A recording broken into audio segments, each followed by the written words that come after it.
Think about how much of your stress, think about how much of your personal heartache, how much relational conflict in your life has come from money. Wouldn't it be awesome to be free of any kind of bondage, emotional bondage, to that terrible tyrant?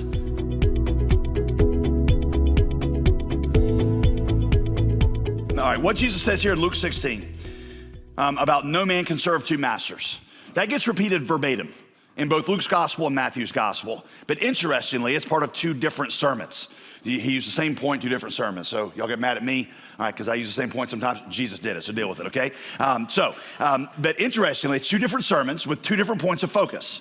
So we're gonna look at both of those sermons, one this week in Luke's gospel, and then Matthew's different sermon. We're gonna look at that next week, and we're gonna see how Jesus developed the idea in verse 13 in both places in two different directions. Listen, y'all, hear me out, okay? I think you're gonna find these next 2 weeks really liberating. Now, I don't think they're gonna be burdensome, because in these passages, y'all, Jesus gives you the key to freeing yourself from the most wearisome, toilsome tyrant ever to walk the face of the earth. Money. Think about how much of your stress, think about how much of your personal heartache, how much relational conflict in your life has come from money. Wouldn't it be awesome to be free of any kind of bondage, emotional bondage, to that terrible tyrant?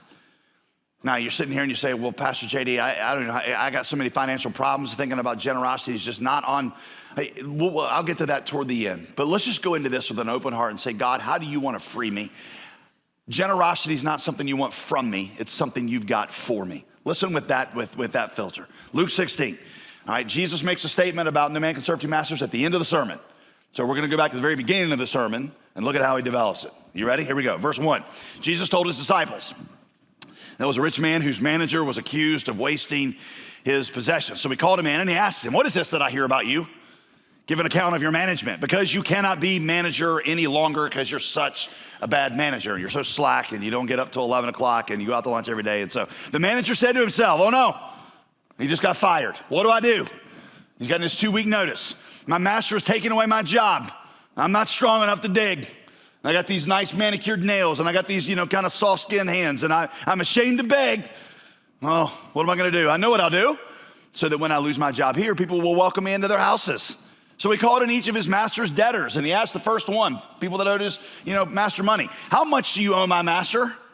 900 gallons of olive oil, he replied. Your question is, how in the world could you get in debt to somebody for 900 gallons of olive oil? How much cooking do you actually do? I don't understand that, but that's what it is. The manager told him, hey, I tell you what, you owe him 900, take down right now, sit down, take out your checkbook and make it 450.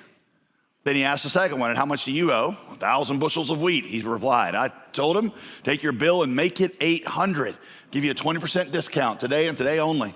What just happened? Let me put this in modern terms in case you were like the 900 gallons of oil and you just you're thrown off. An accounts manager for a really rich guy is giving us 2-week notice. Basically, he's fired, but he's got 2 weeks left on the job.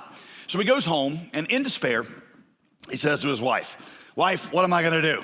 I got used to drinking my $5 Starbucks lattes every single day, sitting up in first class, and there ain't no way I'm going back to Maxwell House out of the can and sitting back in economy class on that airplane. What am I gonna do? And then he has a brilliant idea. He calls up all his boss's clients who still owe his boss money. He says, hey, I see here that you owe my boss $100,000. I tell you what, sit down right here, right now, write out a check for $25,000, and I will give you an official debt settled certificate, and we'll just call it even. Because technically, in those days, the guy still had the authority to do it. When you were an accounts manager, you had the power of attorney. You had the seal. And so, technically, this guy on a legal technicality still has the ability to do this.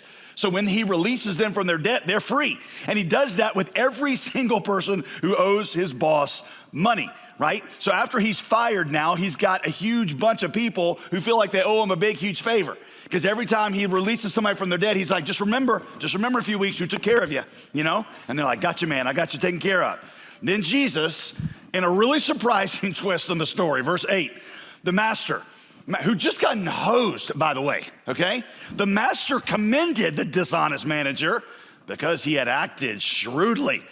I mean, seriously, if you've never read the Bible before, did you see that coming? Here is the Son of God, and that is a really, really smart manager, right? Jesus is such a great storyteller. Then Jesus explains the surprising lesson. You see, the people of this world are more shrewd in dealing with their own kind than are the people of the light. In other words, Jesus is saying, if you know that your current reality is coming to an end, wouldn't it be wise to use whatever moments you have left to prepare for the next reality? If you've gotten your 2-week notice, isn't it wise to use whatever remaining time you have in that window to get ready for the reality that you're about to go into? Shouldn't you be making friends for the next reality? So what does that mean, Jesus asked, for the money and the resources that God has made you manager over? I tell you, verse 9, use worldly wealth to gain friends for yourselves in eternity, so that when it is gone, you will be welcomed into eternal dwellings. Jesus continues, for whoever can be trusted with very little can also be trusted with very much. Whoever is dishonest with very little will also be dishonest with much.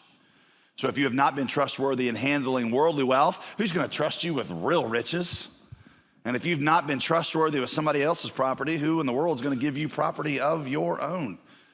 Jesus explains here that in some mysterious way that I'm not sure I totally understand, but some mysterious way, our faithfulness with our resources here is going to determine both our responsibility level and our enjoyment level in the life to come. The point is that God gave us what he gave us down here to steward. Steward is a word that just means somebody who manages something that belongs to somebody else. When you're a steward, you're not the owner, you're the manager. I mean, you all realize, right, that as God sees it, every single resource that you have, all of your money doesn't really belong to you, right? I mean, you understand that, right? I was watching a Will Smith interview, the Fresh Prince of Bel-Air guy. And the interviewer asked him, he said, when did your kids learn that they were rich? Will Smith interrupted and said, let me just stop you right there. I'm rich. My kids are not. I let them use some of my money, but it is not theirs, it is mine. And every parent said, amen, right? Same thing with us and God. God gave us what he gave us and has a purpose for them. My question for you is, be honest, is that how you see your resources? Do you see your resources as fundamentally yours or fundamentally God's? Who really owns them? Because if you see your resources as yours, you will ask, how much of this do I have to give to God so that he won't curse me and I won't feel guilty? But if you see your resources as fundamentally his, you ask not about 10% of it, but about 100% of it, what does he want me to do with this? And what are the eternal purposes that he gave me these things for? Jesus said, you are a manager, you're a steward, you're not an owner. God gave you these things to leverage, to prepare for eternity. And soon, and very soon, you're gonna give an account of every single one of those things. And those who are wise realize that and will arrange their lives accordingly. I mean, think about it, friends. It's just common sense, right? If time on earth is short, if you've already been given your 2 weeks notice, and you have been, right? Your 2 weeks notice is your looming death.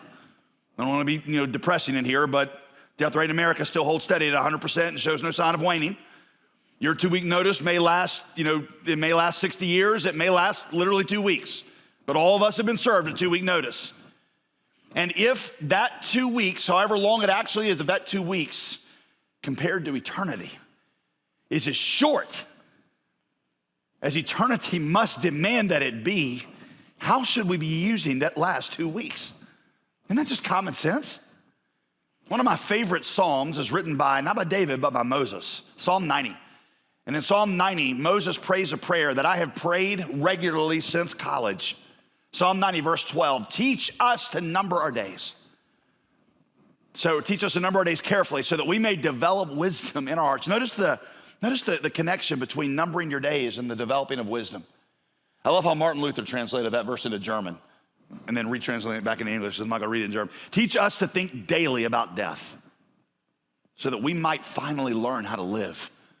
It is only by thinking often about the brevity of life that you're ever going to develop the right attitude toward the days that you have.